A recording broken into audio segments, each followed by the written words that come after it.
fighting the battle where it isn't.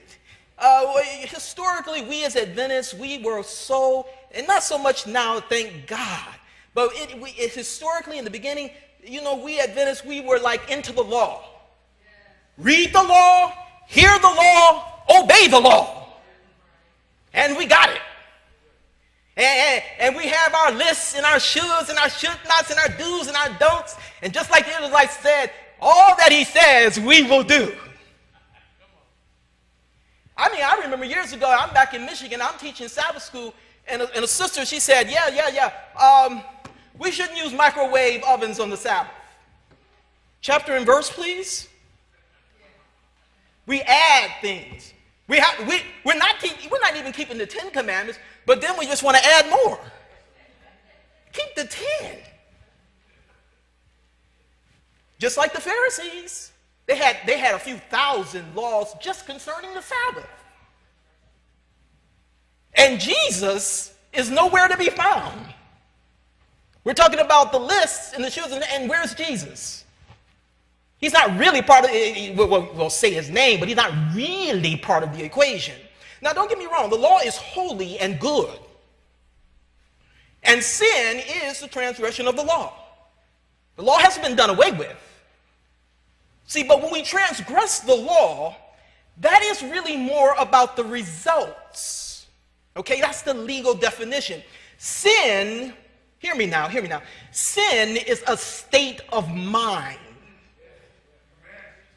It is the carnal mind which is separated from God, and we were born that way. See, Christ was born again. But we must be born again. See, get this. We are sinners not because we do bad things. We do bad things because we are sinners. Naturally. So real conversion and sanctification comes from being transformed by the renewing of our minds. And only Jesus can do that. You can't change your mind. No matter how hard you try, and no matter what you do, only Jesus can do that. Now, there's another false battle that we get into, and I don't know what it is with some of us Christians, Adventists included, and it disturbs me. I don't know if it's been an evolution, and it's very similar to the other false battle in terms of the law, but some are getting caught up in the externals. What I mean by that, the signs and the symbols and the occult and the secrets and the boogeyman. And then they can say, well, at least I'm not involved in that. I'm not involved in that satanic stuff. And it just makes you feel better about yourself. It gives you a false sense of security. That's all. It's the wrong battle.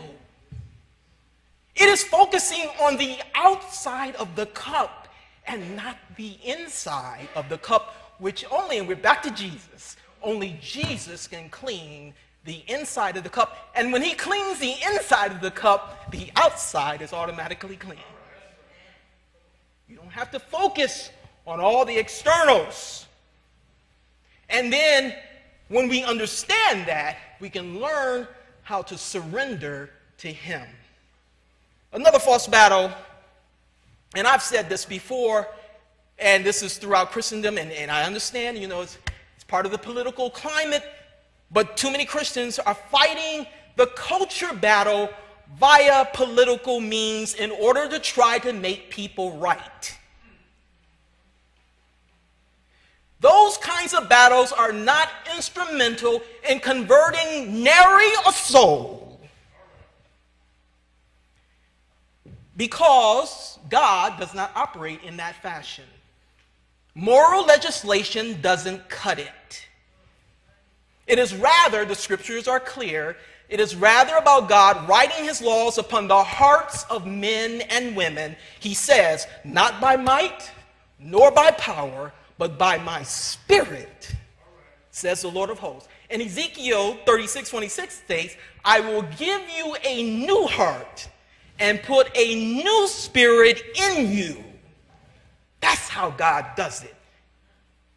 You cannot change your heart, and you can't change anybody else's heart. And then the last one, and I really fall into this one because being Adventist growing up, it was the law of the law. We meant well.